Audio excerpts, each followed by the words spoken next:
सकाळच्या नाश्त्याला किंवा संध्याकाळी चहासोबत आपल्याला नेहमी काहीतरी चटपटीत लागतं. त्यात उपमा, शिरा, पोहे, ढोकळा, इडली, डोसा हे तर नेहमीच होतं. पण आजचा आपला पदार्थ ढोकळ्यासारखा असला तरी चवीला खूप छान चटपटीत लागतो. तर चटपटीत ढोकळा बनवण्यासाठी आपण 1 वाटी पोहे घेऊयात. आपले नेहमीचे जाड पोहे आहेत. पातळ पोह्यांचा सुद्धा तुम्ही इथे वापर करू शकता. पोहे स्वच्छ धुवून घेऊयात. पोहे आपण स्वच्छ धुवून घेतलेत. आता आपल्याला हे गाळणीमध्ये 5 मिनिटे असंच ठेवायचे आहेत. आपण हे वाटून घेणार आहोत आणि वाटताना ह्यामध्ये पाणी राहतं नाही, म्हणून हे असंच ठेवूयात. म्हणजे पोहे सुद्धा मऊ होतील आणि पाणी सुद्धा राहणार नाही. आता 5 मिनिटं झाली आहेत. गाळलेले पोहे आपण मिक्सरच्या भांड्यात घेऊयात. त्याचसोबत सगळं साहित्य आपण पोहे घेतलेल्या वाटीनेच घेणार आहोत. 1 वाटी रवा घेऊयात आणि अर्धी वाटी दही घेऊयात. आपल्याला हे पातळ वाटायचं नाही, घट्टसर वाटायचं आहे. म्हणून 2 ते 3 चमचे एवढंच पाणी घ्यायचं आहे. आता आपण हे छान वाटून घेऊयात. मिक्सरमध्ये वाटताना पाण्याची आवश्यकता वाटली तरच 2 चमचे अधिक पाणी ॲड करू शकता. आपण हे छान वाटून घेतलंय. बघू शकता किती घट्टसर आहे ते. आता आपण हे एका भांड्यात ट्रान्सफर करूयात. पुन्हा आपण मिक्सरच्या भांड्यात 1 वाटी ओलं खोबरं घेऊयात. थोडीशी कोथिंबीर घेऊयात. 4 तिखट हिरव्या मिरच्या घ्यायच्या आहेत. मिरच्यांचं प्रमाण आवडीनुसार कमी जास्त करू शकता. 1 इंच आलं कापून ॲड केलं. थोडीशी कढीपत्त्याची पाने.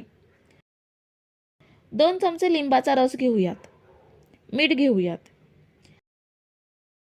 आणि थोडंसं पाणी घेऊन हे सुद्धा आपल्याला घट्टसरच वाटून घ्यायचं आहे. हे बघा आपण वाटून घेतलंय. खूप जास्त पातळ नाहीये, अगदी परफेक्ट वाटून घेतलंय. आता अजिबात पाणी न घालता मिक्सरच्या भांड्यातील सगळी चटणी रवा पोह्याच्या मिश्रणात घेऊयात. ही बघा आपण सगळी चटणी काढून घेतली आहे. आता हे मिक्स करूयात. आपल्याला ह्यामध्ये जास्त पाण्याचा वापर करायचा नाहीये. जसं ढोकळ्याच्या मिश्रणाची कन्सिस्टन्सी असते तेवढी कन्सिस्टन्सी आपल्याला ठेवायची आहे. ह्यामध्ये आता 4 चमचे बेसन घेऊयात. ह्यामुळे ढोकळ्याला अजून छान टेस्ट येईल.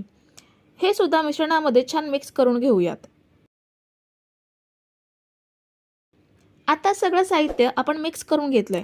ह्यावर आता झाकण ठेवून 15 मिनिटे असंच ठेवूयात. म्हणजे रवा चांगला भिजला जाईल आणि मिश्रण सुद्धा घट्ट होईल. आता मिश्रण भिजवून 15 ते 20 मिनिटं झाली आहेत. बघू शकता रवा छान भिजलाय आणि मिश्रण घट्ट सुद्धा झालंय. आता आपल्याला ह्यामध्ये फोडणी ॲड करायची आहे. इथे एक टिप लक्षात ठेवा, मिश्रण पातळ झालं असेल तर थोडा रवा मिक्सरला लावून मिश्रणामध्ये ॲड करायचा आणि मिश्रण घट्ट करून घ्यायचं. आता फोडणीसाठी आपण गॅसवरती पॅन ठेवलाय. त्यामध्ये 4 चमचे तेल घेऊयात. तेल गरम झाल्यावर ह्यामध्ये 1 चमचा मोहरी ॲड करूयात. मोहरी तडतडल्यानंतर बाकीचं साहित्य ॲड करायचं. मोहरी छान तडतडायला लागली. ह्यामध्ये आता कढीपत्त्याची पाने बारीक बारीक कापून घेतली आहेत ती ॲड करूयात. आणि पाव चमचा हिंग घेऊयात. मंद आचेवरती फक्त अर्धा मिनिट फोडणी परतून घ्यायची आहे. फोडणी परतून झाली आहे. गॅस बंद करूयात आणि ही फोडणी मिश्रणामध्ये ॲड करूयात. पुन्हा एकदा मिश्रणामध्ये छान मिक्स करून घेऊयात. फोडणी मिक्स केल्यावर अगदी चिमूटभर खायचा सोडा ॲड करूयात. आणि हे मिश्रण अर्धा मिनिट एवढं फेटून घ्यायचं आहे. आपण हे छान फेटून घेतलंय. आता आपण हे मिश्रण एका प्लेटमध्ये काढून घेऊयात.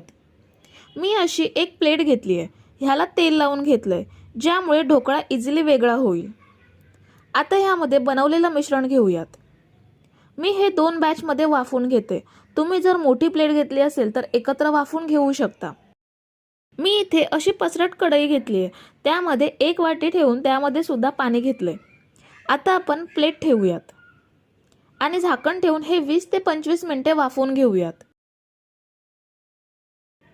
तर आपण हे 15 ते 20 मिनिटे वाफवून घेतलंय. टूथपिक इन्सर्ट करून बघूयात. टूथपिक क्लीन निघाली आहे. आता आपण हे बाहेर काढून थंड करून घेऊयात. आपण ढोकळा प्लेट थंड करून घेतली आहे. पीसेस करून घेऊयात. पण हा चटणी आणि रवा पोह्याचा कॉम्बिनेशन ढोकळा एकदा बनवून पहा, खूप छान चटपटीत लागतो. एक ढोकळा तोडून बघूयात. हा बघा खूप छान झालाय. तर मंडळी, रेसिपी कशी वाटली हे कमेंट करून नक्की सांगा आणि व्हिडिओला न विसरता लाईक करा. रेसिपी तुमच्या मित्रमैत्रिणींसोबत शेअर करा आणि चॅनलला सबस्क्राईब केलं नसेल तर लगेच सबस्क्राईब करून घ्या. थँक्यू.